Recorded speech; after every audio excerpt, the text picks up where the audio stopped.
Hello everybody. Welcome to biology class.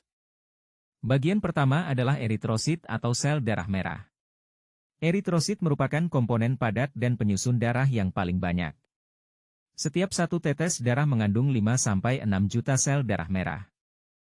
Ciri lain dari eritrosit adalah 1. Berumur sekitar 120 hari. 2. Dibentuk di sumsum tulang. 3. Memiliki bentuk tetap seperti cakram dengan cekungan di bagian centralnya atau disebut bikonkav. 4. Sel darah merah tidak berinti. 5. Berwarna merah karena mengandung hemoglobin atau pigmen merah yang mengandung zat besi yang dapat berikatan dengan oksigen dan karbon dioksida untuk diangkut dan diedarkan. 6. Sel darah merah yang telah mati akan diangkut dan dirombak di organ hati.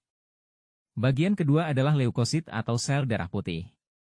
Leukosit merupakan bagian dari komponen padat penyusun darah dengan jumlah setiap 1 mm kubik atau satu tetes darah mengandung 5.000 sampai 10.000 sel leukosit, dan akan meningkat jika tubuh terinfeksi atau terindikasi mengalami kelainan tertentu seperti leukemia.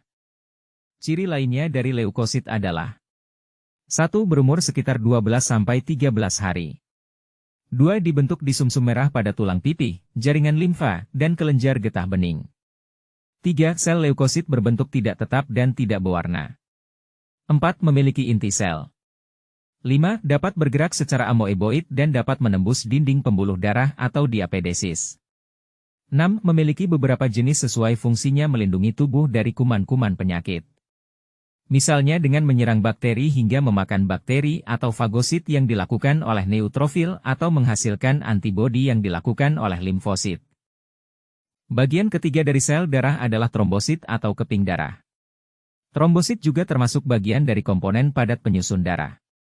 Pada setiap 1 mm kubik darah terdapat 250.000 trombosit. Usia sekitar 7-9 hari. Berbentuk tidak tetap dan tidak berinti. Berperan dalam proses pembekuan darah. Ketika kalian terluka dan mengeluarkan darah, trombosit bekerja untuk menghentikan dan menutup perdarahan tersebut. Trombosit mengeluarkan cairan kimia yang memproduksi protein dan disebut fibrin. Fibrin akan membentuk jaring-jaring di sekitar luka kalian dan menutupnya.